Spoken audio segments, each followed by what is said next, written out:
Hey guys, welcome to Amity Tracks. Today we're going to do something a little bit different, at least for this channel.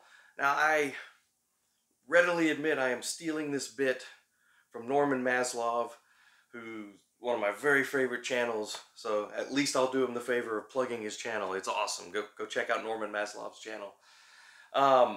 Something he calls whack-a-mole. And it's kind of, I think some other people probably do it too, but he's the master. Where you blindly pull. I could do five. We'll do five. Blindly pull five records, and I can't see which ones they are. And then those are the five records we got to talk about in this episode. So what I think of them, any fun facts I know about them, whatever. Okay. So let's go ahead and do the pull. All right, here. Let's see.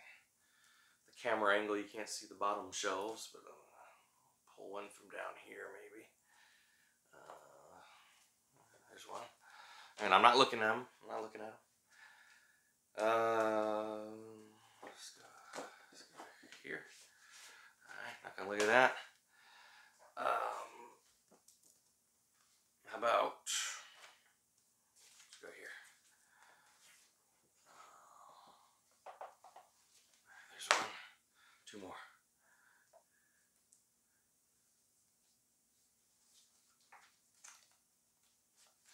Here.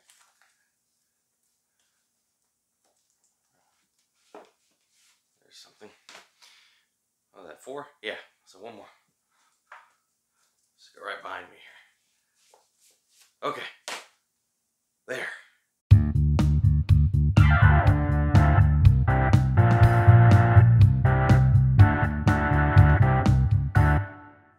Alright guys, welcome back. So I pulled five records. Now we're gonna look at each one of them together and see what we got. The first one. How about a little Kiss? Dressed to Kill. This would have been 73. Oh man, got that wrong. 75. All right, I was like 2 years off. Well, that's what happens with the rando pool.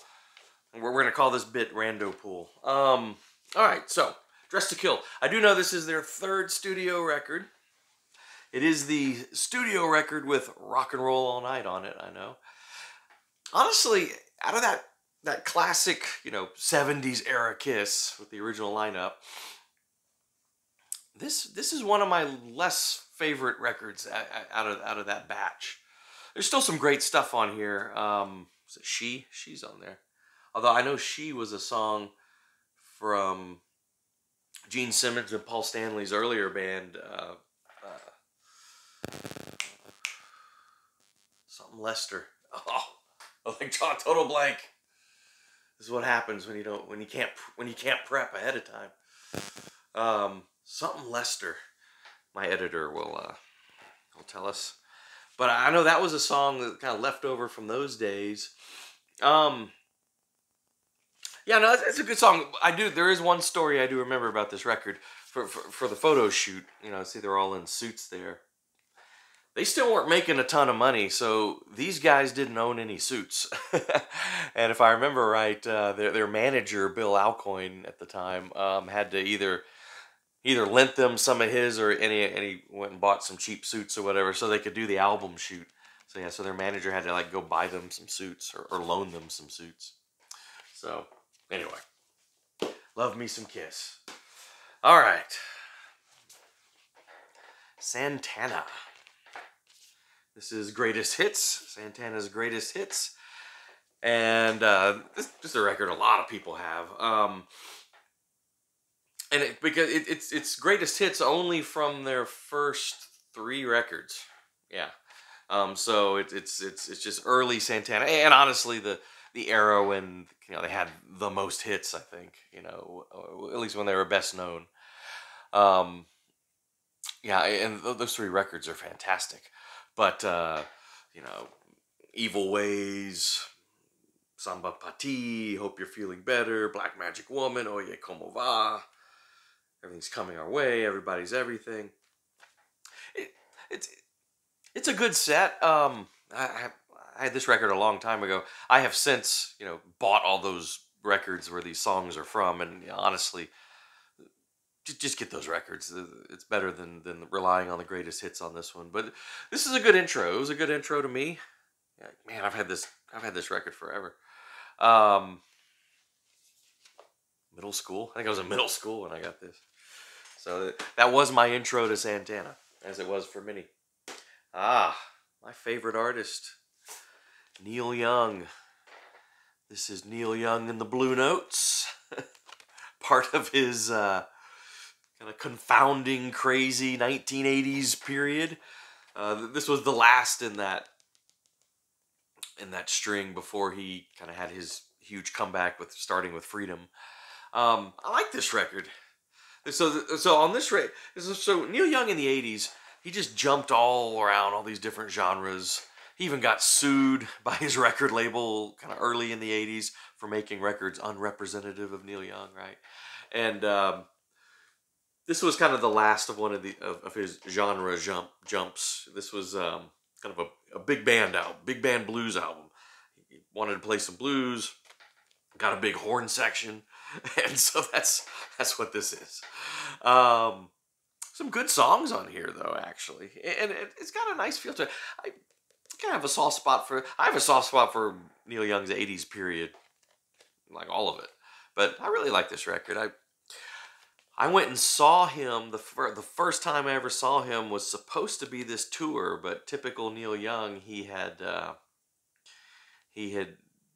dumped the Blue Notes, which was the band, by this point. And so the show was, I remember the ticket stub even said Neil Young and the Blue Notes. It was supposed to be all this material here. But by that time, when he got to Houston, he had dumped them and he had gotten some of the Crazy Horse guys back and Ben Keith. And he just played this like blistering show of like all of his awesome 70s stuff and the great acoustic set. It's like none of this material at all was played. Like typical. He was touring for this record and like it never happened. He played several songs from Freedom that hadn't even been released yet, so he was already looking ahead to the next record. But the title track is great. This Note's for You. That was kind of his sort of anti-commercialization anthem, which was a great. I remember it was a great music video that was first banned on MTV because it made fun of MTV, and then it won Video of the Year, I think, from MTV, the MTV Music Awards or something like that. Crazy stuff. But yeah, Neil's 80s period. Explore it if you're brave. All right. Okay, yeah, great. I picked one that I can't pronounce really well.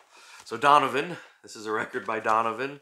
The title, Bara Bajagel?